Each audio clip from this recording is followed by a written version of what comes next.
Hello everyone, welcome to the commerce achiever platform. आज के session से कंटिन्यू कर रहे हैं फाइनेंशियल मैनेजमेंट में रेशियो एनालिसिस।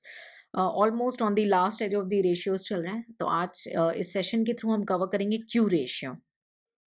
ठीक है, क्यू रेशियो को कई बार बोला जाता है टॉबिन्स क्यू रेशियो और द टॉबिन्स रेशियो। ठीक है, सो जनरली टॉबिन्स रेशियो और द क्यू रेशियो ये कंपनी को आइडेंटिफाई करने के लिए हेल्प करता है कि कंपनी के जो शेयर की वैल्यू है मार्केट में। ठीक है, और प्लस उसने जब इक्विटी शेयर होल्डर्स ने इन्वेस्ट किया था, भाई पहले इन्वेस्ट किया था इक्विटी शेयर होल्डर्स ने और वो एसेट्स उससे परचेज की गए, तो अब आज की डेट में उसकी रिप्लेसमेंट कॉस्ट जानने को मिलेगी मार्केट से। लेकिन टॉबिन्स ने ये कन्वे किया कि भाई हमने market value of the shares तो देख लेते हैं, एसेट की रिप्लेसमेंट कॉस्ट के हिसाब से एस्टिमेट करें कि जो पैसे इक्विटी होल्डर ने पहले लगाए थे उससे जो हमने एसेट परचेज किया था अगर उसको आज बेचने जाए और उन एसेट्स की मदद से ये जानने जाए कि मार्केट हमारे ओवर वैल्यू हो रहा है या अंडर वैल्यू, तो हमें आइडिया लग जाएगा कि बिजनेस कैसा चल रहा है। तो टॉबिन्स क्यू रेशियो और the Q ratio it's helps the investors to decide whether the stocks are overvalued or the undervalued। ठीक है, और ये किस बेसिस पे, भाई इक्विटी होल्डर ने जो पैसे लगाए उसी से एसेट खरीदे थे, उस एसेट की रिप्लेसमेंट वैल्यू से, उस एसेट की रिप्लेसमेंट वैल्यू की मदद से ये कैलकुलेट होगा। ठीक है, सो क्यू रेशियो। ठीक है, सो हमें क्या जानना है, मार्केट वैल्यू जाननी है हमारे जो शेयर्स की है comparatively for the replacement of the asset, क्योंकि उन्हीं पैसों से एसेट्स परचेज हुए थे। तो मार्केट वैल्यू हम लेंगे of the equity and liabilities all the market values, और एस्टिमेटेड, देखिए कभी भी रिप्लेसमेंट वैल्यू तो गिवन नहीं रहती ना, हम एस्टिमेट ही करते हैं उसको, तो एस्टिमेटेड रिप्लेसमेंट वैल्यू मैं शॉर्टकट लिख रही हूँ। तो market value of the shares और the liabilities divided by the estimated जो है रिप्लेसमेंट वैल्यू, क्योंकि मैंने आपको पहले भी बताया हुआ है कि कंपनी का जो कैपिटल स्ट्रक्चर होता है उसमें कंपनी जो बाहर से पैसे उठाती है, जो फंड उठाती है, जो फाइनेंस उठाती है, उसके कई मोड्स होते हैं। Equity share capital, preference share capital, bonds हैं, डिबेंचर्स हैं, अदर लॉन्ग टर्म किसी प्रकार की लाइबिलिटीज होती हैं। उसके बेसिस पे वो जो पैसे कलेक्ट होते हैं उस बेसिस से कंपनी अपने एसेट्स को परचेज करती है, अपने ऑपरेशंस को मीट आउट करती है और एक कंपनी वर्क करना स्टार्ट करती है।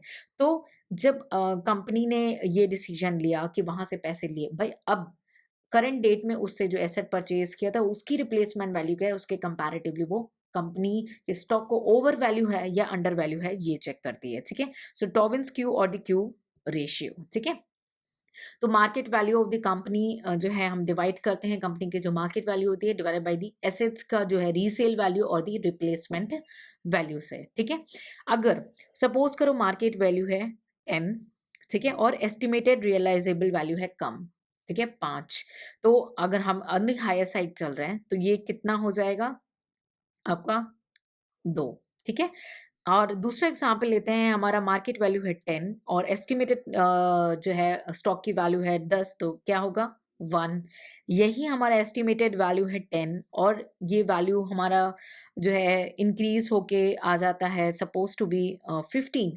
ठीक है, इन द लोअर साइड, तो हमें क्या करना होगा, इट विल बी 0.15 अगर हम मल्टीप्लाई करते हैं तो। ठीक है, that is less than 1, we can say that.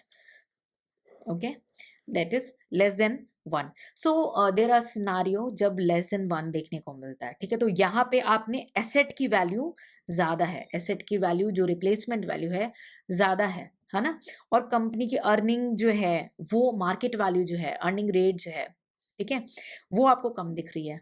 ठीक है, अब यहाँ पे आपने देखा कि एसेट की जो रिप्लेसमेंट वैल्यू है वो 15 है और आपको जो है market value of the company और the market value of the shares आपको या लॉन्ग टर्म लाइबिलिटीज आपको क्या दिख रही है, 10 दिख रही है, विच इज लेस। ठीक है, सो हमें रेशियो क्या दिखेगा, ये ratio is less than 1, ratio is less than 1, ये दिख रहा है ना, रेशियो इज लेस देन 1 दिख रहा है आपको। तो इससे हमें क्या दिख रहा है कि कंपनी के जो शेयर्स हैं, कंपनी के जो स्टॉक्स हैं वो अंडर वैल्यूड हैं, अंडर वैल्यूड है, 10 रुपए कम है ना, आज वही पैसे से जो हमने एसेट परचेज किया था उसको एस्टिमेशन ज्यादा है, बट कंपनी के शेयर्स की वैल्यू उतनी नहीं हो गई, तो कंपनी के स्टॉक्स जो है अंडर वैल्यूड है। बिल्कुल क्लियर दिख रहा है, रटने की जरूरत नहीं है प्लीज। ठीक है, हम नेक्स्ट एग्जांपल पे जाते हैं। 1 का तो कोई दिक्कत नहीं है, सारा इक्वल चल रहा है, अच्छी बात है। ठीक है, अगर मोर देन 1 है तो हम ये देख रहे हैं कि कंपनी के जो शेयर्स हैं, जो मार्केट वैल्यू है कंपनी की वो क्या है 10 है, लेकिन जो एसेट उसी पैसों से खरीदा था उसका जो रिप्लेसमेंट कॉस्ट है 5 रुपए, यानी कम दिख रहा है हमें। तो रेशियो कितना हो गया, मोर देन 1 हो गया, रेशियो क्या हो गया, मोर देन 1 हो गया। तो कंपनी के अर्निंग रेट क्या है, ज्यादा है, लार्जर है, और रिप्लेसमेंट कॉस्ट क्या है, कम है। तो स्टॉक्स क्या हुए, मोर एक्सपेंसिव हुए, स्टॉक्स क्या हुए, ओवर वैल्यूड हुए। ठीक है, सो ये आपको कॉन्सेप्ट आई होप क्लियर हो चुका होगा कि कैसे हमने देखा कि स्टॉक्स ओवर वैल्यूड कैसे हो रहे हैं और स्टॉक अंडर वैल्यूड कैसे हो रहे हैं। ठीक है, तो स्टॉक्स इस केस में ओवर वैल्यूड हो गए। ठीक है, सो अब कंपनी को स्टॉक ओवर वैल्यूड कैसे करना है या उसको अंडर वैल्यूड कैसे करना है, ऐसे भी कई थ्योरेटिकल क्वेश्चंस रेज हो जाते हैं एग्जाम में। तो मैंने आपको बोला है कि जब भी आपके पास ऐसे ट्रिकी क्वेश्चंस आते हैं, क्योंकि थ्योरी में n number of the questions raised हो सकते हैं, तो नंबर्स की मदद लेकर के आप क्वेश्चंस को अंडरस्टैंड करके फिर उसको थ्योरेटिकल लैंग्वेज में लिखा करें, ताकि आपके क्वेश्चन के रॉन्ग होने के चांसेस ही ना रह जाए। ठीक है, तो अगर आपको हमारे पास ये पहला डाटा है 10/5 × 2, यानी कि हमें यहाँ पे दिख रहा है कि मोर देन 1 का केस है, यानी कंपनी की मार्केट वैल्यू ज़्यादा है और जो है रिप्लेसमेंट कॉस्ट कम है। तो अब हमें क्या करना है, कंपनी का स्टॉक ओवर वैल्यूड है, तो या तो हम इसको गिराएंगे, न्यूमरेटर को गिराएंगे या डिनोमिनेटर को बढ़ाएंगे, दोनों में से एक काम करेंगे, तभी बैलेंस आके वो इक्वल टू 1 हम जो है उस अकॉर्डिंगली अंडर वैल्यूड को ओवर वैल्यूड और ओवर वैल्यूड को अंडर वैल्यूड का डिसीजन कर पाएंगे। ठीक है, so this way you can write n number of the questions related to the theory. ठीक है, और रटना नहीं है, बिकॉज थ्योरी में अगर आप थ्योरी पेपर कहीं पे भी कर रहे हैं या न्यूमेरिकल पेपर में भी आपने थ्योरी की अच्छी कमांड रखनी है, बिकॉज उससे चाहे जैसे भी न्यूमेरिकल बने या जिस भी प्रकार की थ्योरीज हैं उसको आप आराम से सॉल्व कर सके बिना ज़्यादा ट्रबल लिए, आप खुद इंटरप्रिटेटर बन जाए उसके। ठीक है, so I hope the concept is clear regarding the Tobin's Q or the Q ratio. In case of any doubt, feel free to ask. See you in the next session with the new ratio. Till then, take care. Bye bye.